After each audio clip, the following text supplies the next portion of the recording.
Legacy brands including Nike and Adidas have dominated here in Asia for decades. This is a big market for sportswear, and now a new contender has entered the ring. Wow. CNN's Hanako Montgomery talks to the CEO of On to learn more about the company and its rapid expansion across Asia. I'm at On's second store in Tokyo, and it's located in Ginza, which is one of the city's biggest shopping districts. The Swiss sportswear brand is rapidly expanding across the world with more than 50 stores globally, and it's identified Asia as a key growth market. Founded in 2010, On is a premium sports footwear, apparel, and accessories brand. With a growing online and physical presence in over 80 countries now, the company is zeroing in on Asia as its next big market. Asia used to be the smallest region that we have, but it's by far the fastest growing region. We originally started in Japan and Australia. We entered China in 2018. It's now already our second largest market globally. We're now expanding in Southeast Asia. We just opened our first big store in Singapore. We opened the first one in Bangkok. On's latest earnings show Asia Pacific as one of its strongest performing regions, with net sales up by nearly 115%, worth over $300 million in the first half of 2025, compared to the same period last year. So what's driving the Swiss brand's growth in Asia? Experts point to demographics. If we look at the likes of On and we look at the On shoes, they've really resonated with those younger Asian consumers. The performance of the shoe, and of course sneakers. They've got to look cool and trendy, and I think the likes of On are seen as a trendsetter. According to market research firm iMark Group, the Asia-Pacific footwear market was valued at nearly $160 billion in 2024. That's roughly 60% of the global footwear market.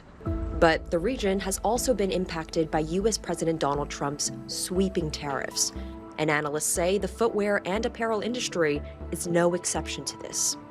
It's fair to say that the US-China trade war has now developed into a much wider tariff war, not only if you're manufacturing in China, but if you're manufacturing, of course, in Indonesia or Bangladesh, across South Asia and Southeast Asia.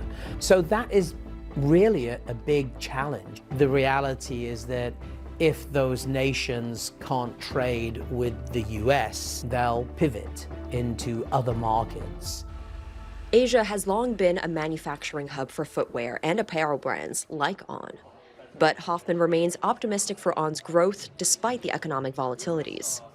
I think the big advantage that we have is that we are a fast-growing brand, and at the same time, we are premium. We have multiple opportunities to digest the tariffs. Of course, we don't like them. It's nothing new for our industry. We always had tariffs. Now we have additional tariffs. At the same time, we are investing in being able to automate manufacturing, and with that being also more independent of where we produce the products. Light spray is a good example of that. Using robotics and material innovation, light spray technology cuts the shoemaking process down to mere minutes. I got a chance to see it in action here at the On Labs pop-up in Tokyo. I'm actually very excited to see what these shoes look like now. Please tell me what is going on here. This is our light spray robot in action. We have a couple around the world. It's a really important moment for us because part of shoe manufacturing is obviously the emissions and everything that happens around the world. You go from country to create a shoe. Here we have the bottom unit. We put it on the last, and basically it creates the full shoe in that time. It's so wild to think that this entire shoe was made in just 3 minutes. And right here, you know, it's like within the store as well. In a market as fiercely competitive as Asia, innovation isn't optional, it's a must. And On is working to stay ahead of the curve. And that is it for this month's program. For more on these stories and others, just go to our website. Go to cnn.com/marketplaceasia. I'm Christy Lou Stout here in Kuching, and I'll see you next time.